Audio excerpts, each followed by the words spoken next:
Now, you talked about sobriety earlier. So, in the beginning of the podcast, I kind of wanted to talk about this a little bit. So, when I was doing the research on you, they had an article on like the Spartan Race like .com or whatever like that, talking about like I think it was like you started drinking alcohol in high school, then it got like really bad in college, and then I was you, like, so I think I had like my first like drunk experience in like the seventh or eighth grade. What? jeez, Yeah. So I was introduced at like a pretty young age, and then, I mean, would like party in high school and and then in college and whatnot, and then it was really like once I stopped like playing sports was like when it got like really bad mm, because I was a competitive drinker and like I drank heavy and hard, and then started like supplementing other things to like fuel the buzz or like and that kind of thing. And so I started getting into like a lot of cocaine, and then I call it the Kid Rock diet, where it's just like Jack Daniels and cocaine. jeez, Um, It's like honestly, it's not funny, but it is funny at the same time. Yeah. so I mean, I was just kind of like partying hard, and then hmm I was just getting into like a lot of trouble and just having like a lot of bad nights, bar fights and whatnot.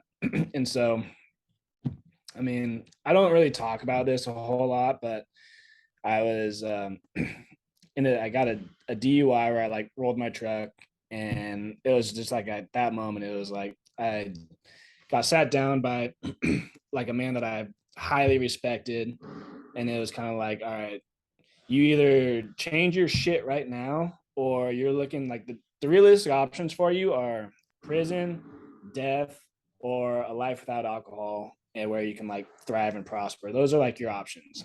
hmm And that just hit home for me. And I mean, I had to do like a little bit of time in jail for that. And that was like another like reason why I I don't I'm not the type of person that like belongs here. Like I've got like a good head on my shoulders. Like I mean well, like this isn't like the life for me. And so like after that is like when I started like really getting into like Spartan racing, and that just kind of helped me create this life where I didn't crave, need, want alcohol. Like it gave me like a different focus, like a different addiction, I guess you could say, a different outlet. hmm And so I just went like all into that.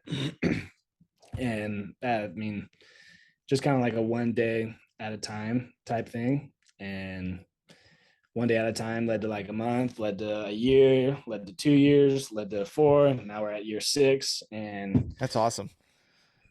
yeah. Yeah.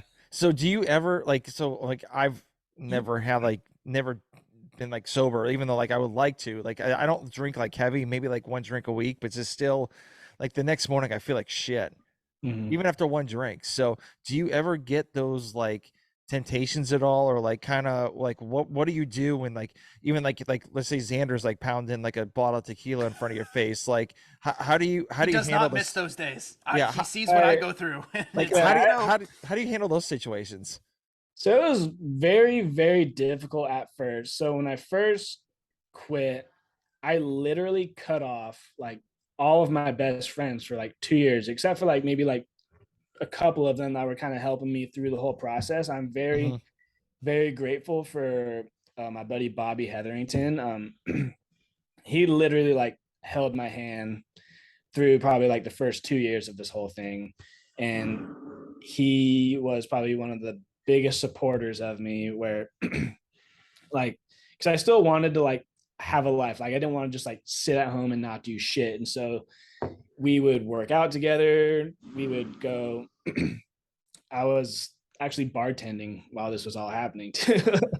uh, Typical. That always happens. Always happens. right. And so I mean, we'd go like see movies and whatnot because I love going to see movies at the theater. And like we'd still go to like I still at the time like wanted to be like in the bar scene. So we'd go like shoot pool like a little bit, but like that was it. Like he made sure I was like totally comfortable. hmm Um, but like I surrounded myself with like people that would support me and love me like no matter what. And then like, I mean, it just got to a point where it's like, I just don't fucking need this anymore. Like, I don't want it. I mean, you get to see like all your friends drunk and you're like, you guys are fucking like stupid. And so I'm like, is that what I was like?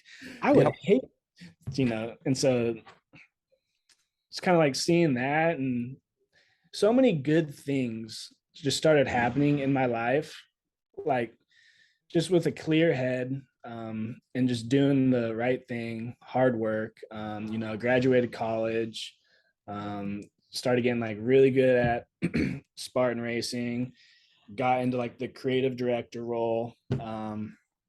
Like just so many things were just like happening. And I was just fine and content with not ever having alcohol again. And then I tell people this all the time. It's like, I don't say like I'm not going to drink forever because I can't predict the future and I don't know like what's going to happen tomorrow or the next day. But the way I look at it is like, I wake up and like I tell myself like I'm not going to have a drink today because I can control what I do today. And I'm just not going to drink today. And then when tomorrow comes, I'll make the decision tomorrow. But I mean, I don't have like a 2-year plan, a 4-year plan, a 20-year plan, or plan to do that forever because I don't know what's going to happen. So that's just kind of the way I look at it. It's just a day by day. And today I choose not to do it. And I'll probably wake up tomorrow and choose the same thing. Yep. That's awesome. Very cool. Very cool.